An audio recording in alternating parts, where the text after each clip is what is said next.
My name is Erica Leubner, and I am a personal consultant with New York FarmNet. So my role is a lot of communications and family relationship things. I also work on when people have personal issues. But lately, what I've been working on a lot with families is succession and transition planning. So getting ready for meeting with the attorneys and tax advisors. So I'm going to talk about that a lot today. Communication and family business. The communication style and culture with every family business has one. So communication is the something that contributes to the culture, and that is what everybody thinks about your business. When I drive up to a farm, I kind of can get the sense right away. You know, if people are making eye contact, if I'm getting a wave or a hello. When I walk into a shop, you know, are people just, you know, staying down and working, or are they saying, you know, gonna be friendly with me? I can kind of get the gist of the culture right away, okay? And what people think and feel about your business, especially when it comes to communication, I think contributes to the overall bottom line, all right? So communication and succession planning. I think that this is the number one reason why the planning process slows or stops completely, is when there is a breakdown in communication. Oftentimes, I hear this all the time, you know, while we were together for a birthday dinner or Thanksgiving, God forbid, or something, and we just kind of casually brought it up, and all hell broke loose. And people left upset or just didn't talk about it again, and that was it, all right? So the way things are brought up is a huge part of this process. A lot of times people go into this process thinking, okay, we're ready to transition, we're gonna bring in the attorney, we're gonna meet with our tax advisor, we're ready to go. And everybody gets around the table, all the key people, and that's when we find out about relationship issues or past problems or things get brought up.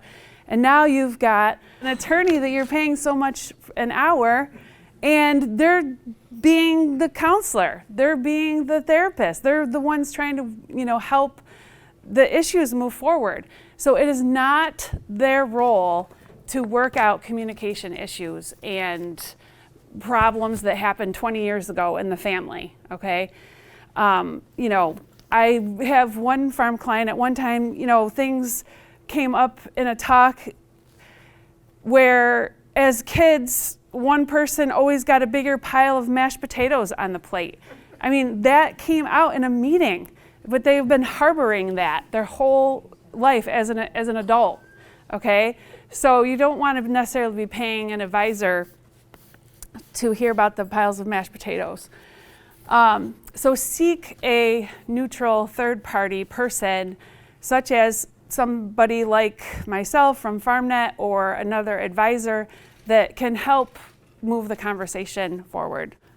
So I want you to think about your own farm, your own family situations about communication, okay? The patterns. Where and when are emotionally topics typically brought up, okay? A lot of times I hear, you know, well, we talk about it in the barn, they're brought up, you know, and sometimes that's where brawls happen in the barn because when these topics get brought up, all right? Or in the milk house, or at a family dinner. I have one farm client who would only bring up a sensitive topic in a public restaurant. Can anybody guess why? Safer, exactly. Dad wasn't going to explode in the restaurant in front of his community people. So that was very calculative. And so think about that, you know, how are things brought up? When are they brought up? Are they brought up during family dinners? Are there specific events that you or a family member have never recovered from? Okay? So oftentimes when we get going, as I mentioned, the mashed potatoes, we're thinking, okay, we're ready to transition the farm, but all of a sudden, there was, maybe when mom and dad got divorced when I was a kid, and, either mom or dad had a girlfriend that I never liked, and, she treated me horribly. I mean, these things come up in planning meetings, and somebody has never recovered from it and is holding the whole process back. Are there unresolved relationship issues between siblings, between cousins, between mother and father, grandparents, especially when you have favoritism going on or perceived favoritism in farm families, and how that can affect the communication process. And what about financial issues that come back to haunt? Someone maybe as a teenager racked up a lot of debt, or defaulted on a loan, or had a gambling habit that nobody knew about but had all of this debt. And now you're going to bring this person into the partnership, and other people in the family know that there's somebody with financial black clouds in their past, and that can be a big hindrance. So what are the patterns in history? These meetings should be intentional. They should be planned out with a set agenda that everybody has seen the agenda before the meeting, okay? So that everybody can contribute. And so my best recommendation for people is somebody has to start the agenda by email is the easiest way, and then send it out to the group. Is there anything that you would like to talk about? Add on. If you don't do email, do a whiteboard in the office, okay? Add it to the agenda and then pass it out to people who are going to go to the meetings.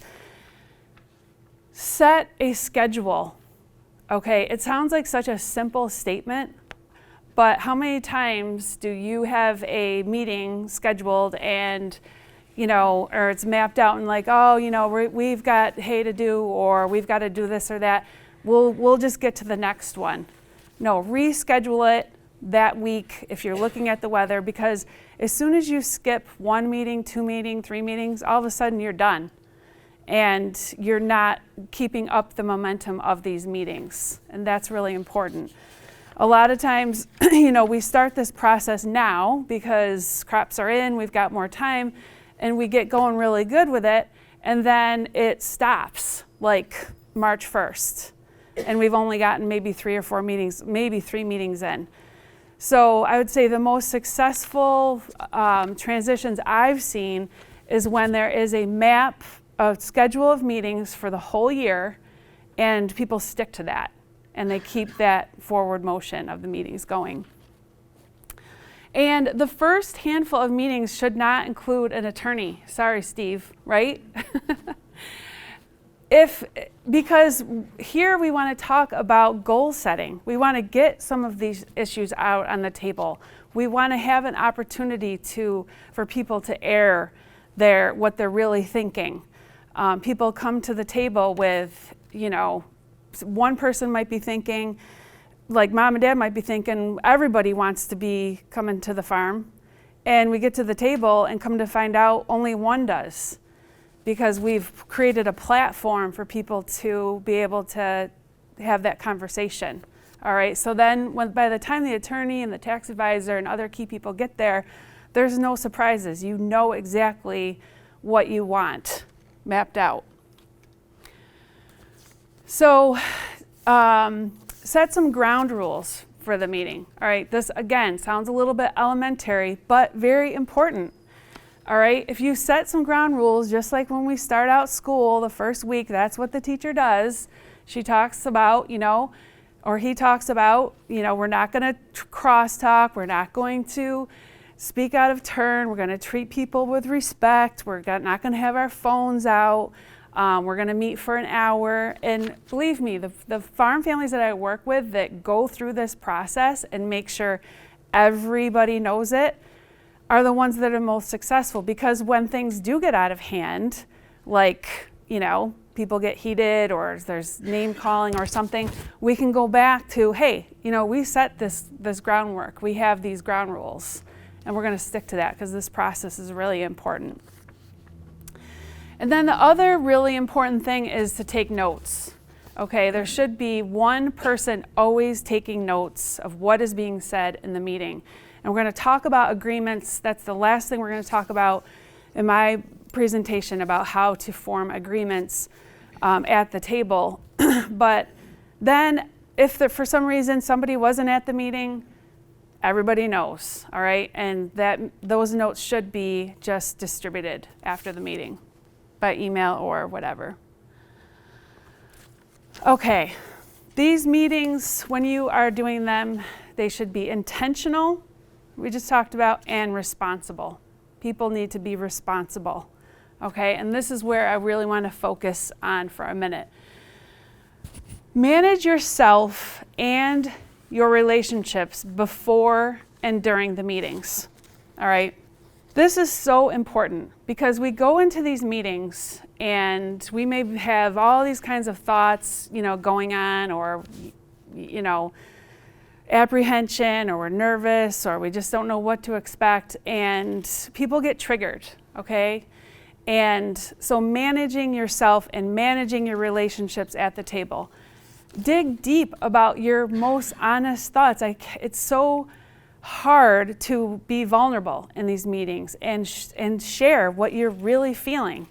But because we're not doing it at the dinner table, we're not doing it out in public, and we're not doing it, in the barn, we are going to share. I have a client that I've been meeting with for about 6 months, and for the first 3 meetings, they wanted to meet in the middle of their farm market store with all their people going around and around. And after the second meeting, I said, we can't do that anymore, because I think you're doing this so that you're protected and you're not confronted by your spouse. And that was a real struggle to then move the meeting out or into a private space. And finally, we got down to the nitty-gritty of the issues, and people were able to let some emotion out. And so they knew exactly what they were doing by having those meetings out in the public. Challenge yourself and your blind spots. The blind spots, the most common one I always see is, parents who always think a certain way about one of their children. And they are hearing things about their child, or the person who's going to be coming into the business, or if it's another key person, they're hearing things, but they're like, no, that is not him, that is not her, I don't see that. Well, if you're hearing it from multiple sources, that's your blind spot, all right? Challenge yourself about that and know what they are. And then I always say, get uncomfortable to get comfortable. And that, to me, is one of my favorite sayings, because if we don't go through a process of sitting at the table, digging deep, sharing, spilling our guts, getting vulnerable, which means it's very uncomfortable, we can't get comfortable in a good transition, okay? We stay in chaos for a long time instead of working through the issues. Start with yourself and take inventory, all right? What type of communicator are you? So I want you to just think about yourself, because so many times when I start working with a farm family, and there's a lot of conflict and there's a lot of issues, all I hear is about the other person. That person, they do this wrong, they do that wrong. I'm always, being attacked by that person. So because we can only change ourselves, we can't change other people. I put it right back on that person. So what type of communicator are you? When you see somebody, do you make eye contact? What is your typical greeting? Do you wave? Do you smile? Do you say hello? Are there qualifiers for each?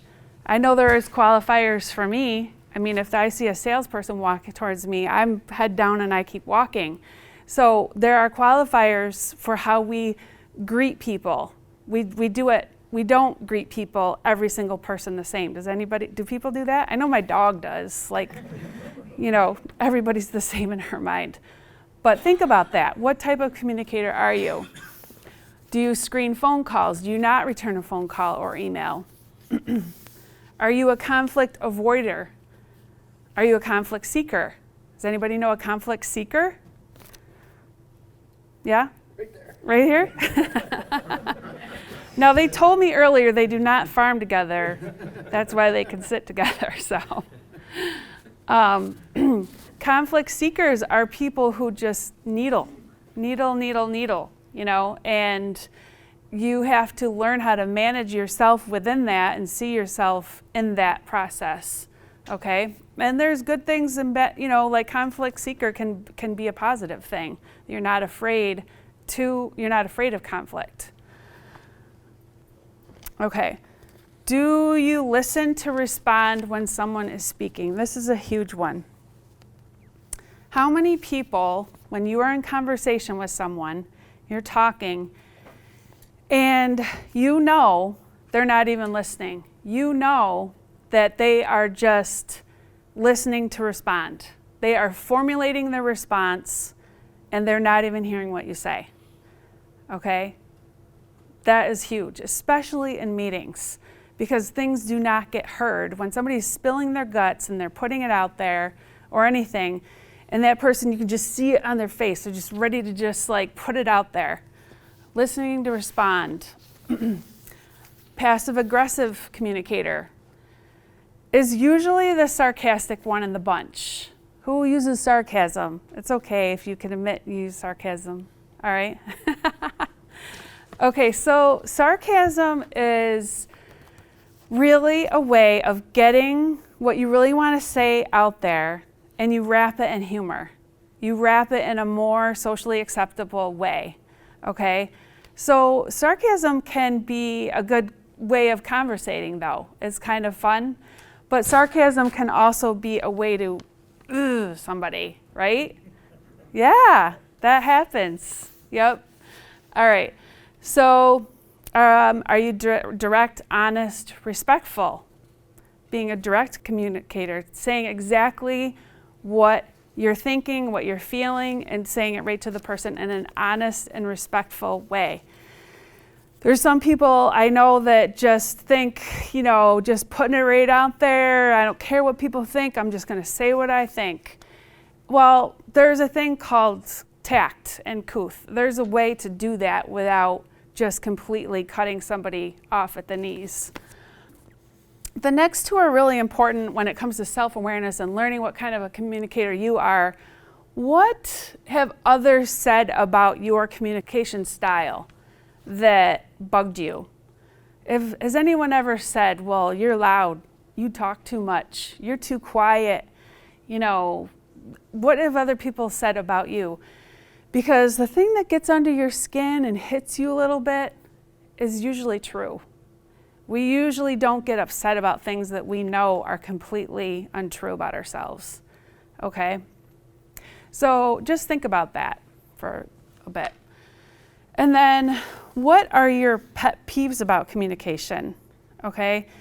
So the things that you see in other people that you don't like, that can give you a clue about yourself. It's called psychological projection. It's like when somebody says, oh, I hate a liar. Boy, I just can't stand a liar. Well, I kind of clue into that a little bit. All right? You know why? Just that person is the liar. Exactly. They're trying to put that on somebody else. I'm not a liar because I hate liars. Right? Yeah. So it's not always true, but I know this is like psychology 101 a little bit, but it works. If you go into this about yourself and others, and you learn a little bit about yourself and communication styles, it can help you in the process as you sit down and work through some of these issues. So pay attention to your pet peeves. All right, what is the opposite of personal accountability? I mentioned blame earlier. Has anybody ever heard the saying, when you point the finger at somebody else, you've got three pointing right back at yourself? I say that all the time because it is the most common denominator in all of communication and problems and conflicts is blame, all right? It's always easier to point out the flaws of somebody else instead of taking a look in the mirror at ourselves. And, you know, quite honestly, in some farm families, blame is a way of life. I mean, when it comes to family, when it comes to the business, it's like, well, the weather, yes, weather does factor in, but there will be blame for every single failure in the farm. Every single failure, whether it's in the family or in the business, we'll blame everything but taking a look in the mirror at ourselves. And again, get uncomfortable to get comfortable. Some farmers think I'm crazy, but a lot of times when I'm dealing with somebody who is constantly triggered by another family member or another person sitting at the table, I actually have I call it the body map, and it is a picture of a body, and it goes from head to toe, and it points out what happens when we get emotionally charged, whether it's a headache or perspiring or heart rate or arms go numb, upset stomach, the whole list. And I have my farm clients point out what happens to you physically when you get angry or upset or nervous or anything. And this is your check engine light. The body has this amazing way of telling us that our thinking is out of whack, okay? So, and I tell farmers, my farm clients, what happens when you put duct tape over your check engine light? I mean, really. It's gonna blow, and that's what a lot of times that's what happens. People ignore the fact that their heart's starting to race, they're starting to get sweaty, they're starting to get a tension headache, and they're sitting at the table, and I can see it. I can see tears formulating. I can see faces getting red. I can see people pushing back from the table. I mean, I see it as the neutral person, and that's why I'm there. But when I'm not there, and that's when things blow. So take inventory of your triggers, your buttons, and your landmines. Our family members especially install our trigger buttons, all right? I have 3 teenage daughters, and my 15-year-old, I mean, my God, I have a master's degree in this stuff, and she knows how to trigger me every single day. And she's good at it. I got to figure out the right career for her because she's so good at it. Maybe it's an attorney. I don't know. Just, she could just get me to react and respond. But she's done that since she was about 2 years old, So I'm constantly managing myself, constantly managing my thoughts and emotions and, my body language, because she knows. Get to know what gets under your skin. Who in your circle of your daily gets under your skin, And dig deep and learn the historical, reason for it. There's a reason why we're triggered in a certain way, okay? When, you're dealing with a difficult person out in public or whatever, I don't care if you're in line at Walmart and somebody in line, triggers you. You don't know that person. That happened from when you were like 12 or something. The reason why what you heard back there, upset you. It didn't happen right there in that line. You have to know what upsets you. And I have a lot of examples that I use about how our triggers get installed. I used to coordinate girls basketball in the town that I live in. And I would be the only female sitting around the table trying to get court time for the girls. And I would get so I was always just so triggered in that meeting. And I was just like, why? I'm just sitting around. We're trying to come up with court time and coordinate games.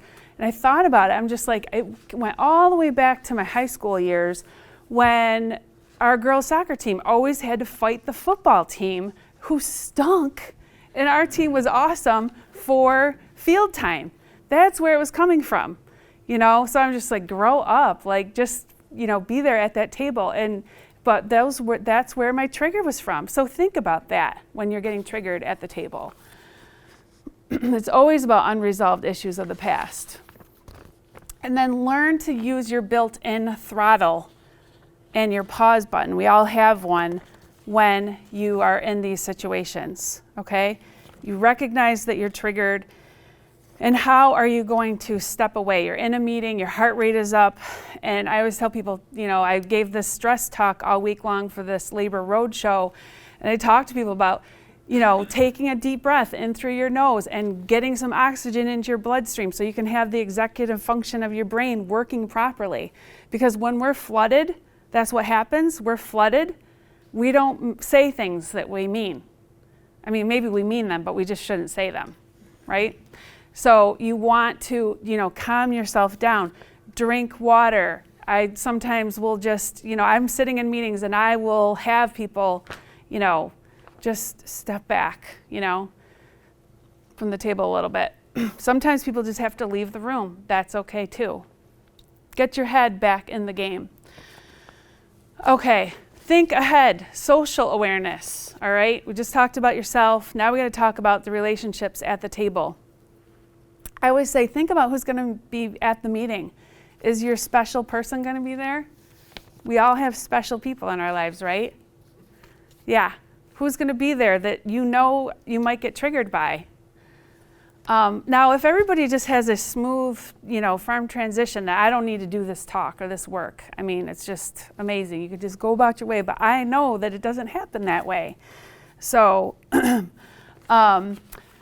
watch the body language of others. When I mentioned that I'll be sitting at the table and somebody has tears running down their face, I'm always amazed when other people just don't even notice that, you know, and somebody's just melting, or somebody is like, you know, literally cracking their knuckles and just like, I'm just like, oh my God, is he gonna haul off and deck this guy? Like, so, I mean, pay attention to the body language of other people. Notice things. Has anybody ever heard of the 7% rule in communication? Okay. The 7% rule is that all of communication, only 7% that we receive from people are words, okay? 55% is body language, 38% is tone, and 7% is words. So think about that when you're texting, okay? I know with my kids, if I send the wrong emoji, I'm like, I could send the whole world melting down if I pick the wrong one out, you know? So think about that with texting especially, and emails. There's no tone in that unless you use the right emoji. The most important skills in effective communication is the ability to listen. I get a lot of calls all the time. People are like, Erica, how can I help this person? This person is in great need of help. And I tell them, listen, be with somebody. Just be there and have them, you know, talk to you. We talked about listening to reply. Be a master listener. You know, the master listeners, after they've been told something, they will restate what they just heard and say, okay, so what I heard you saying is, you know, I had to get a master's degree in this, right? Like, no, what I heard you saying is like, and then you restate it. So then that gives the person the opportunity to correct you. No, that's not what I said at all. I've heard sometimes, okay, well, what did you mean? All right, that's really important.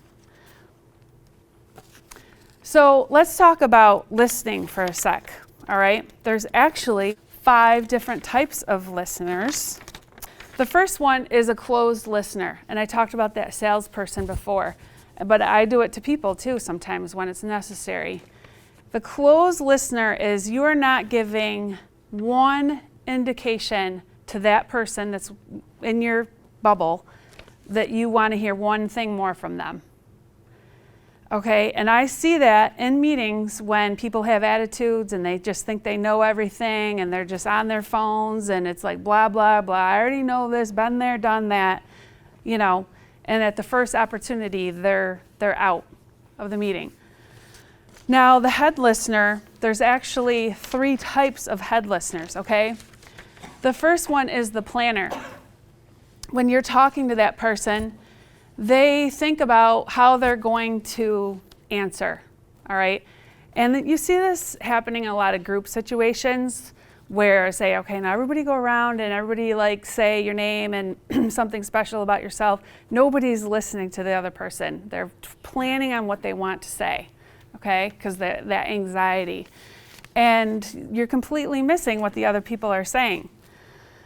Now, the hijacker is the second type of head listener. The hijacker is that person that you always are talking to, and they cannot wait to get that story back on themselves.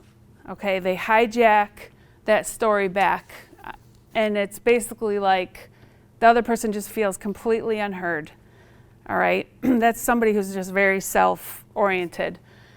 And then the 1-2 punch, I think when my kids were little and I would be in these mom groups, we talk about, if we were doing this or that with our kids or we went on a vacation, that's that person who's going to hijack the story on me. Well, I went here and it was amazing and we did all of these things. So they're going to hijack it and then they're going to one-up, the one-uppers, okay?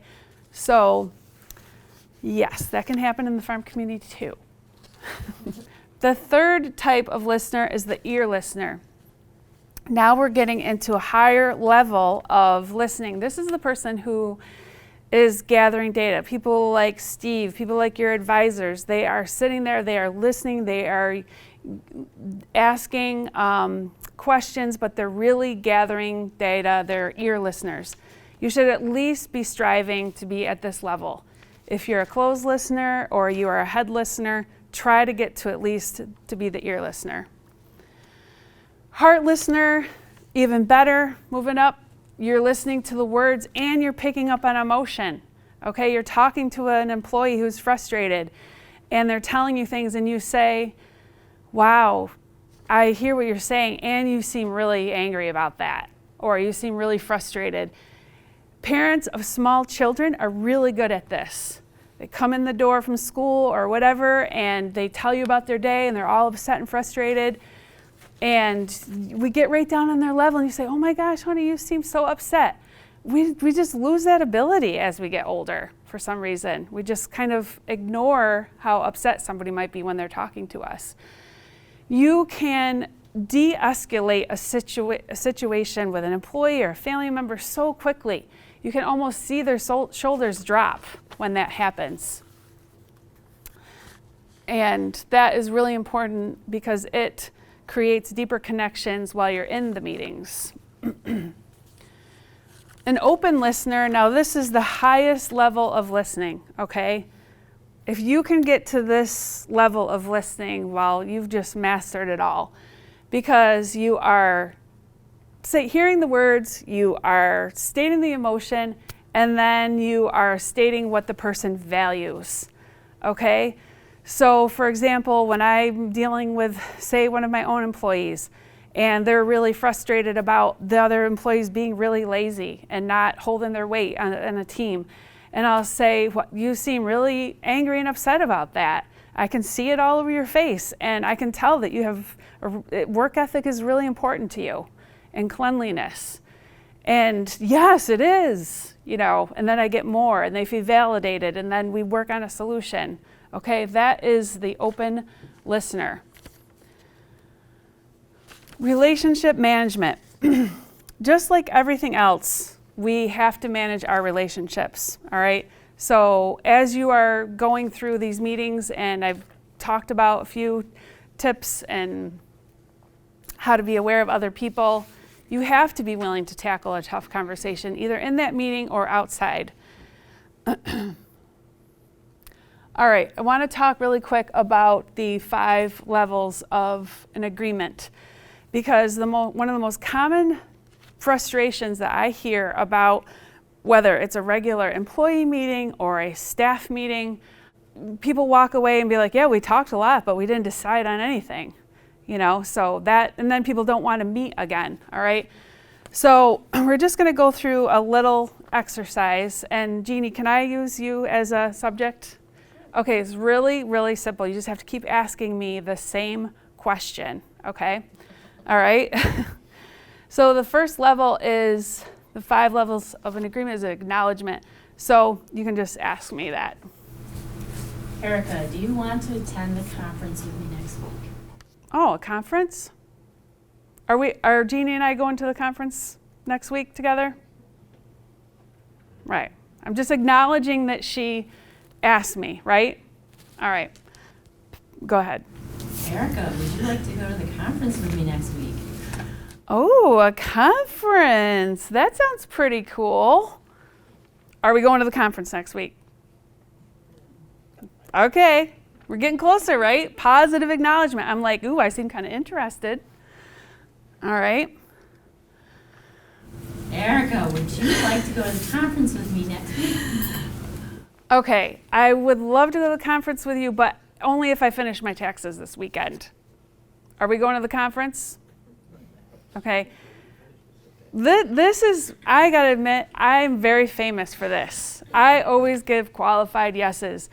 I'm afraid to just say no, right? That I don't want to go, or give a definite yes, but I leave myself an out, because at the end of, I can be like, I didn't finish my taxes, All right. Level 4. Erica, I'm getting a complex. Would you like to go to the conference with me next week? Yes. Are we going to the concert? I mean the conference? I want to go to a concert. Are we going to a conference? I said yes. You would like to. Qualified it. I would like to go. That doesn't mean you're going. Okay. Erica, would you like to go to that conference with me next week? Yes, definitely. I will register both of us, and I will send you the confirmation number when I'm done. Are we going to the conference? Yes. Okay. I'm sorry we had to go through that painful exercise, but you have to know that until you get a yes with details confirmed, that you can then hold somebody accountable. If Jeannie doesn't hear from me with that confirmation number, she can follow back up and say, hey, you said we were going to go, and you said you were going to register us. Where's the confirmation number? And I'd be like, oh, right? So in your meetings, get to the yes and details confirmed and write it down in your notes. So then the next meeting, you can say, okay, so-and-so said they were going to do this, and this is they said how they were going to do it, all right? So that's how you form agreements. And then just a little bit about FarmNet at the end of your handout. But that is all I have for you. Thank you.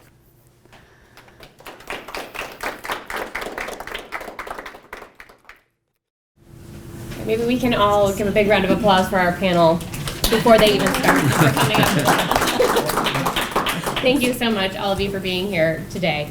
I thought maybe we could just take a minute and you guys could introduce yourselves and tell us a little bit about your farm.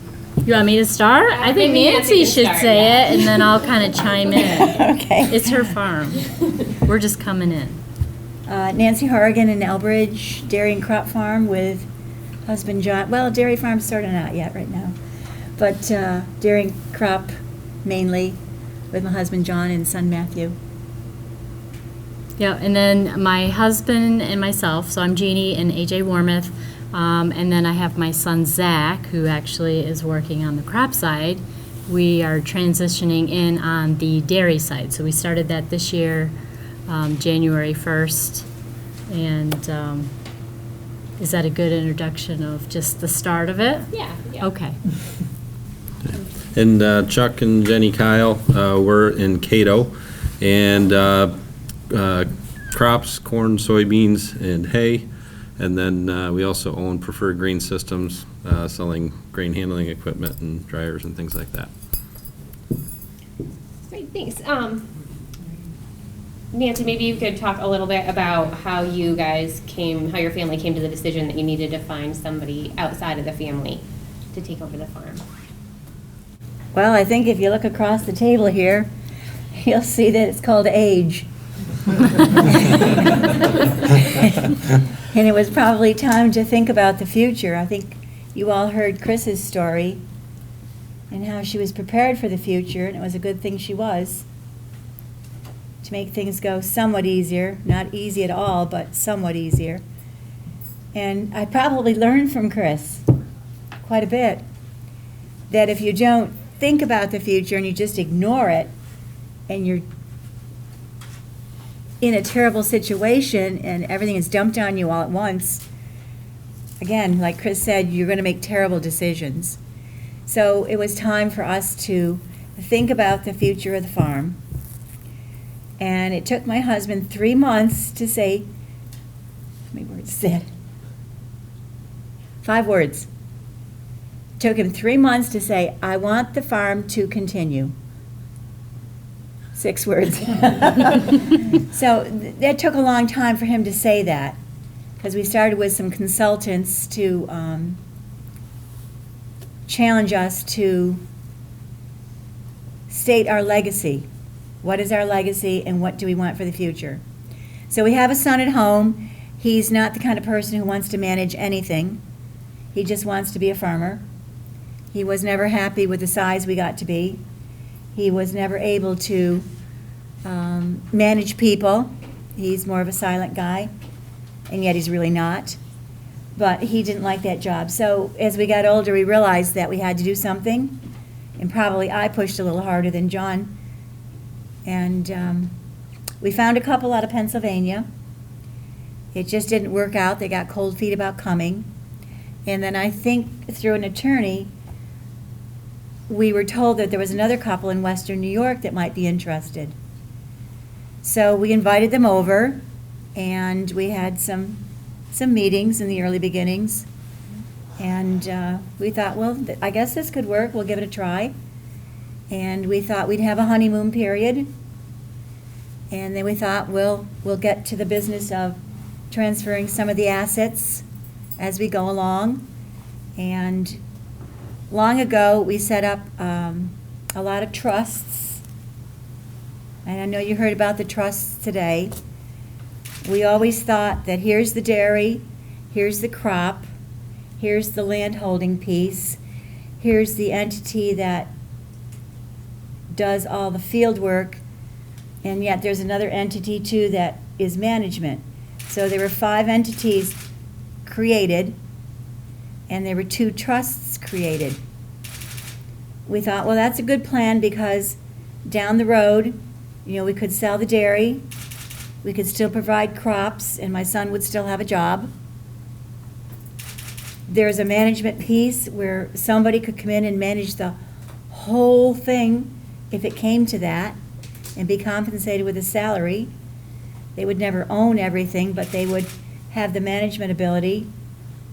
And all of that led to where I am today, where John is today, with the possibility of that really happening. So the cows have been sold to Jeanne and AJ. They never left the farm. We still provide the buildings and the feed and the manure spreading. It's working the way we wanted it to work, the way we planned it would work. Right now, we're in a position where we're starting to write down the real nitty-gritty agreements. How it's all going to work at this present time. And that's tough. Like you said, it takes all this time to build a farm, and then what do you do with it? So that is just as complicated as the building, but it happens a little quicker, because you build up a farm over time, and then when it gets to the point where you have to get rid of it or do something different with it, that's a lot to think about. So we've made some mistakes, we've made some good things, and that's where we are at the moment. We're still making our agreements, and that's a year down the road from selling the cows. So I'm thinking it's going to probably be another year before we really have things in place. And even then, it'll change as we evolve and get older. Jeannie, maybe you could tell us a little bit about what you guys were doing before you came to the Hourigans and how you found them.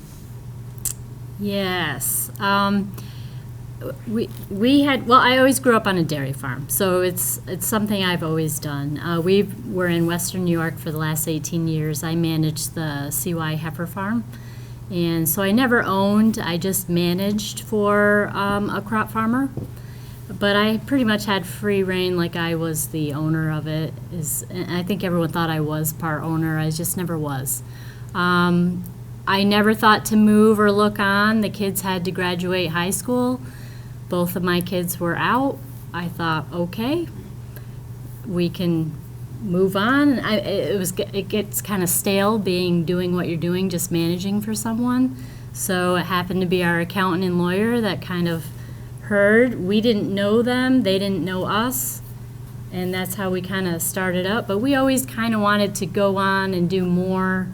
I mean, I've managed for someone, I wanted my own thing. So, and then my kids, having two, they both are very interested in the dairy farm. My son loves engines, and he went to school for that, and crops, and then my daughter loves cows. So it just made sense. I wanted to we were in the spot where we could make something for the kids to come back to it because they were so interested. So that's kind of what fueled us to move on and do this and venture over. I dropped it and we moved, sold my house. Were there certain characteristics you were looking for in a farm, and did you have to make concessions over time as you were doing that? I mean, we see so much potential in what they had and what they've built, and there's still so much more potential to grow there and do. And I don't think, it was kind of I do read people, and it's kind of, I get a gut feeling if I'm gonna go on. And then when we worked for them with 2 years, I feel like we synced quite well. And sometimes we're wearing the same darn shirt, and we think that it's kind of freaky that way. But, we synced, and it felt, I probably was ready to leave because this is completely different, but I got cancer, and I thought, why are you going to sit there and do the same thing every day when you're not really happy, and you just go on, and I'm fine now, so I'm going to jump. I'm going to go, and you're going to do something that you love. Chuck and Jenny, do you want to talk a little bit about how you built your business, what resources you guys used to do that? Sure. So my father sold farm equipment and had a kind of a hobby farm. And then when I was a teenager, he became an over-the-road truck driver. So I kind of had free range of a small farm by myself most of the time, and caught the farming bug from, his previous sales calls as a farmer. And yeah, so I grew up in northeast Michigan on a dairy farm. My dad farmed with his two other brothers, and I decided that I was going to go pursue. I always was very involved with the farm and wanted to pursue more a degree in agriculture. So I started out at Michigan State, then transferred to Cornell University because I wanted more dairy experience, and that's where I met Chuck. And but I had the opportunity to go back to the home farm. So, but with that farm, it's always been in a huge transition. That was a farm and it's still running, and it's still successful, but they don't have a transit. Like they haven't really thought about that transition plan, what that would look like so my dad was the first transition with him the father passing the farm to the three sons, and that works very, very well. But they never planned for when the first cousins were going to plan to run that farm. So I was the only cousin that went off to college to study agriculture. The other ones went back to the farm. And I decided that I had those conversations with the farm of coming back, and it just never was a fit because they were operating a business based on emotion. constant emotions. This is still emotion, like where I have to be like, I'm done talking. Like I can't continue this conversation because you have not put a pencil to the facts. Like you keep making decisions based on emotion. And that plan has a beautiful beginning and an awful end. Like when you have emotion and you're running a business with some key partners that are involved with that, I guess, if that makes sense. So Chuck and I got married. Chuck said, I want to start pursuing the farm here in New York, so that's what we did. I worked at Oakwood Dairy out of college as a herdsman there for a while until we decided to have children. And then that was our transition into running our farm together in Cato. But there's always hopes in the back of my emotions of Michigan. Like, will they ever get to the point where they're running a business? Like, I always say, stop. We're not running a group hug here. Like, would leave the emotion at the door, come into a meeting, and let's put a pencil to it of what makes sense. Like, let's plan this out. Like, but will that ever happen? I hope so. Like, for the future of that generation, that farm. But we continue in New York doing what we do. Based on facts, like I remember in college they always talked about like every farm should have that 911 folder, like the kind of like even if it's just kind of an imaginary folder or it's a real folder, to be like when you get to an emergency, you get to a point in your business you've got to make change, like pull that folder out of the imaginary, have that thought through of our business is in trouble. What are we going to do? Like, what's the transition plan? Like, what are we going to do when things start to not go well or whatever? Like, just always have that. Like, have that thought through of your game plan. Change it up. Like, don't be stuck into maybe you disagree, but like, you can't be just stuck doing the same thing. Like you can't, like Erica said, you can't blame it on the weather. You can't blame it on the prices of corn or soybeans or whatever. Get back to putting that pencil to the paper. Try to practice what you preach. Put the pencil to the paper. Figure out your game plan and what's the next move. And farming is like a chess. It's like a chess game. Like you have to think about the next 5 things that are going to happen in front of you, not just what's happening today. So, and part of the question about how we started the business, every time I've had to fill out a loan application or something like that, it says, how many years are you in business? And that's a little hard for me to picture because like I said, as a teenager, I had a farm to take care of. So it's, when did it actually start? I'm not sure. So birth. Yeah. That's what I wrote the other day on my birth, Maybe you guys could tell us what resources, financial resources you use to help build a business. I mean, what consultants, what agencies, things like that you turn to that are particularly helpful. Yeah. So the first years of establishing the crop farm, we, just worked with the local bank and rented land and got started that way. And then the first farm we bought, we used FSA loan, beginning farmer loan or farm ownership loan, and got started with that, and then slowly went to farm credit after a time. So. But you were building relationships too with your community and your neighborhood. And a lot of that. Yeah, we did a lot of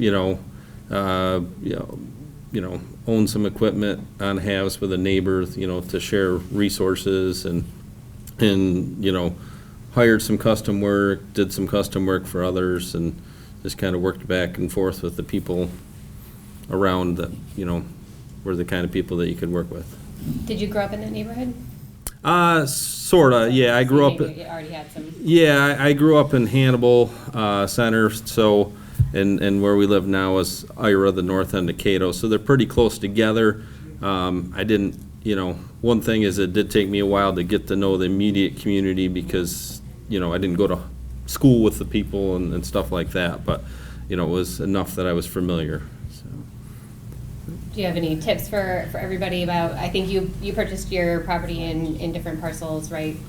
About communicating with your neighbors and identifying those parcels. Yeah, I think we always, it's difficult to farm without land, and, you know, the first few years, you know, I rented some good land, and then I rented some, you know, really small fields of really cruddy soil because, you know, that's what was available. And, you know, as we worked with those landowners and neighbors and things, that it was, you know, productive land or land that we could improve. Or, you know, I spent a lot of years, and still am, in the small square bale hay business, and, you know, that kind of, you know, you got to have land close together. You can't be chasing, you know, 15 miles for fields. So, you know, really worked with the landowners and took care of them. And, you know, at first it was, you know, you're always waiting to get that call till there's a piece of land that you can, you know, buy and get set up as a place to put up buildings and things like that, because we were working out of my parents' place, which was a ways from most of the land we had. And so, you know, that was kind of a pain. And so we wanted our first house and, you know, all that kind of stuff. And so we communicated with those landowners, told them that we were interested, and you know, made sure that they knew that, made sure that we took good care of them, to the point now where it's, I wish they wouldn't call quite so fast to want to sell the land. Maybe run it a little longer, but yeah. But those are conversations you have with landowners too, of just some different options. Yeah. Because, you know, if they're not involved in agriculture, like, they want to think about tax planning and just talking about different ways to go about that. Well, and I think most people that own land, especially if they're, you know, were farmers at one time, have strong opinions about, you know, how things should be done. And so, you know, I always tried to communicate what we did, and if it wasn't, you know, how they saw it, at least explain the reasoning behind it, and that it was all done, you know, the routes we take are with good intentions and that kind of thing. So yeah, the area we're in was a lot of really small farms, part-time farms, land that was in the family that people rented. So I'm not sure with the last piece of land we bought in April, that, I don't know, it's 17 or 18 separate parcels that we've bought to put together the land that we have. So. Judy?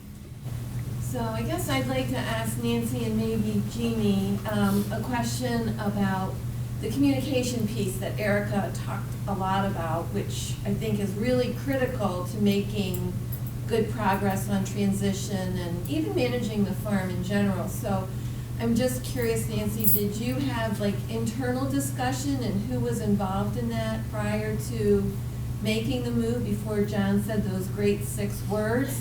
And what is your current communication strategies today? Do you mind elaborating on that? Well, we first started out with, I believe it was John Lair with Farm Credit, just to have the discussions on, you know, what we wanted to do. And so we had continual meetings, and we were pretty good in the beginning about sitting down and talking things through. We also met quite a bit with the Farm Credit loan officer. And then Mark Mapstone figured into it as a consultant for Farm Credit also. So we did have structured meetings, structured notes, as Erica said, written communication after the fact, with timelines and follow-ups and homework, so to speak. So once we got through all of that piece and decided that we were all going to move forward, we continued to have meetings at home. AJ worked in on some decision-making with John to do with the cropping. And everybody really worked together to keep the dairy going, do whatever jobs that were needed to be done, the usual. Jeannie worked with me on the bookkeeping, so she knew the ins and outs of basically how I did things. And I'm sure she had her own way of doing things, but, you know, we shared a lot of stuff. We shared a lot of information that maybe a lot of other people wouldn't have shared. But in my mind, if you didn't know what the business was about, there was no sense to moving forward. And from there, we came to the point of decision to sell the cows. And that was our first step. I know our communication is not the best right now, but I think what evolved, and this is just my thought of what happened, of what evolved, we got our part of the crop farm going along, busy, and all the challenges that go with it. And the dairy was very time-consuming for them. Plus, they took on a third dairy, because we had cows at 2 different places, and they took on a third dairy. So their time was very much consumed with what was going on. And then in the midst of high milk prices that dropped very fast, we built a restaurant.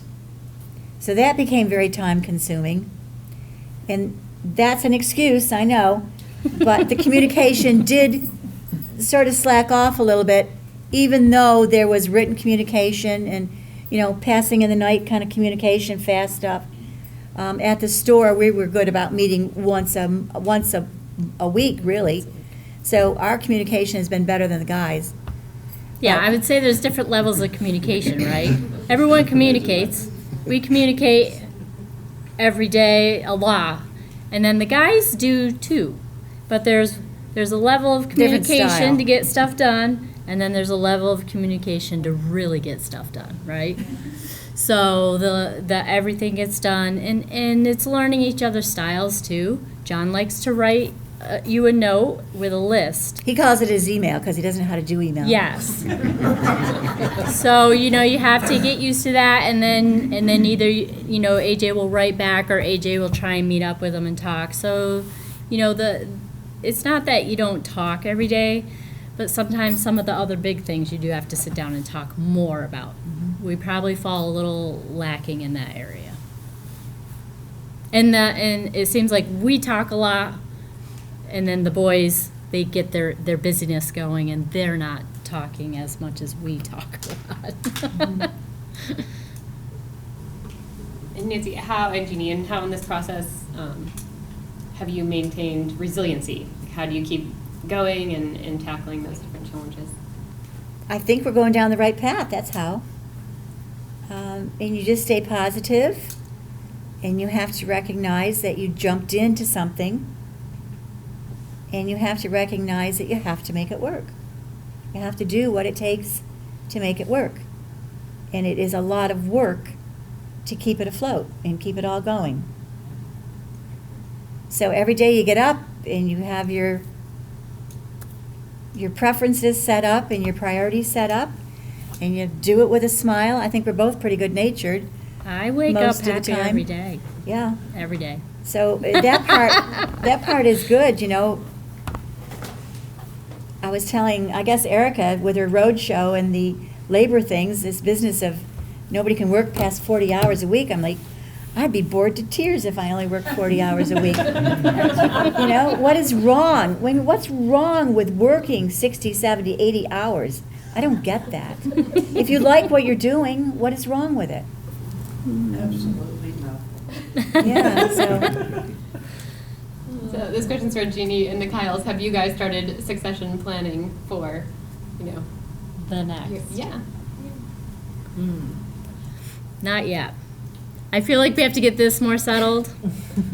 And, even though my kids are they're still early 20s, where I feel like Zach's, he's kind of getting it. He's the older. My younger daughter just graduated college. She has no idea. I mean, she's out working, not with us. She acts immature. She's not ready. So it'll be a little while. But yeah, I think when we're more settled, then the next step will be for those guys, which we are thinking. We do talk about it.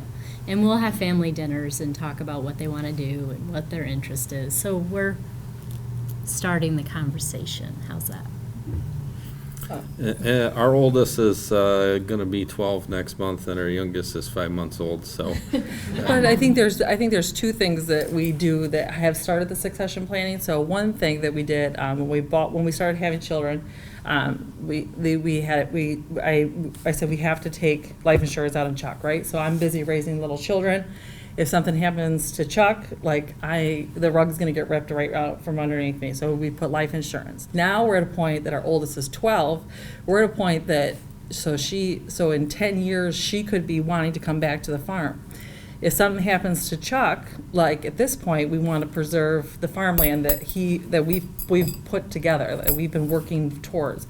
So we said now it's time to revisit this. We need to increase your life insurance so that we have a plan in place, so that if something was to happen to Chuck or me, that we can, or I guess it becomes more of a concern with me as a mother with little children. So if something happens to Chuck, there's enough life insurance policy that I could pay off certain things so that if I can't farm it with little children, or I need some time to figure out what my next game plan is, I don't have to make a rash decision to sell any farmland. I'll be in a position that I can rent it until my children are old enough that they can come back to the farm. So that's a succession plan, a little bit of a succession plan with the children of our ages. Plus we have discussions. I remember being at Cornell and we visited farms, and one of the farms that really was like, that's an amazing idea, and I don't even remember what farm it was.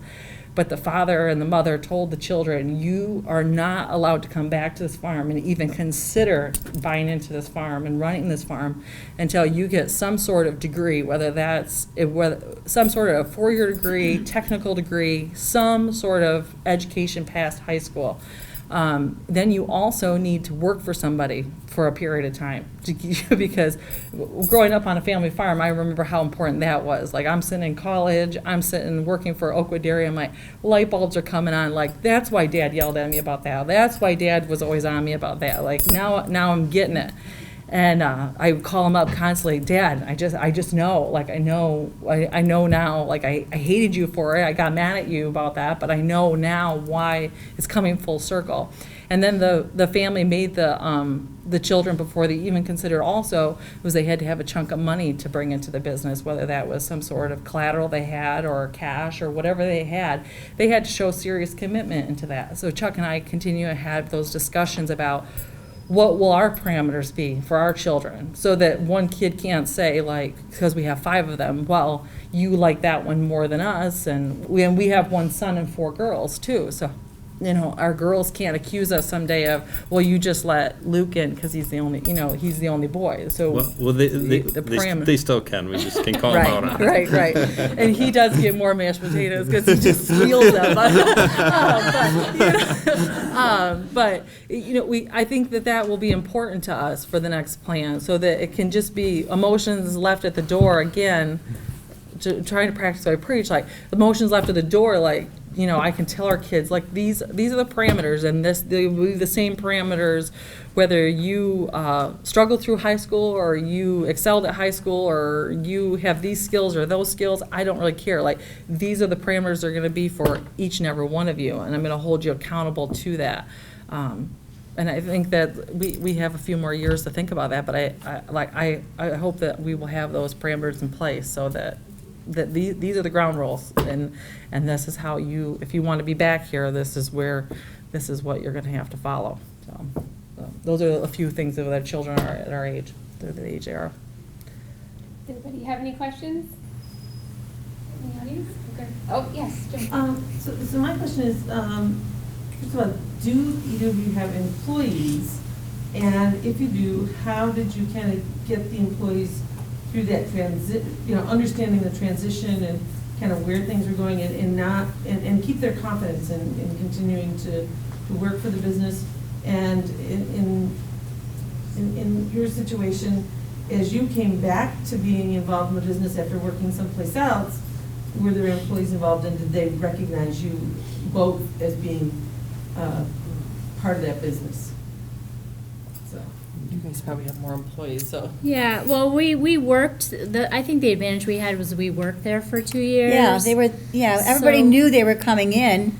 And they had a huge, actually, meeting when we first showed up. Yeah. explained what was happening, why we were there. Yeah, we had 40-some people at the time. Yeah, and then we did work, and we came in kind of more top level probably than some. And then, so they were used to us. And when the time came, they knew it was going to come at some point. They didn't know a time frame. But then again, it was just communication.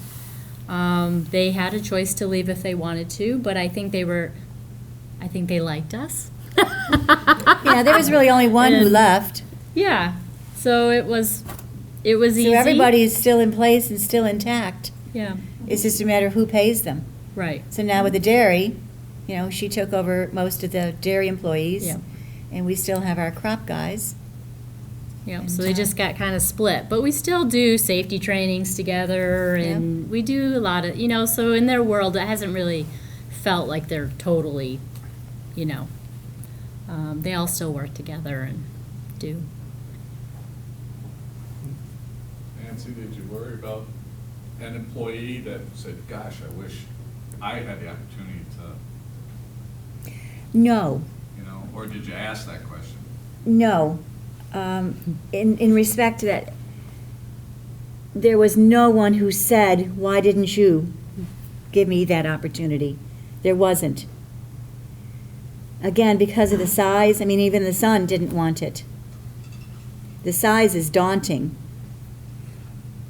And that takes a lot of preparation.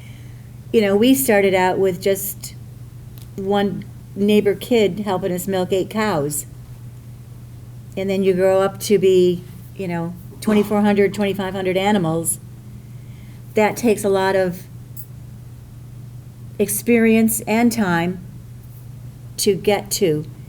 And to be dumped into it without any preparation or any thorough knowledge of the business would be extremely challenging to somebody. So no, the guys like the parts they play. As far as I know, nobody that I know ever said anything about that. And in answer to your question, in all truth, there really wasn't anybody who could have done it. If there was, we would have. But there wasn't. Not even the son. Let's give them another round of applause and a thank you for being here.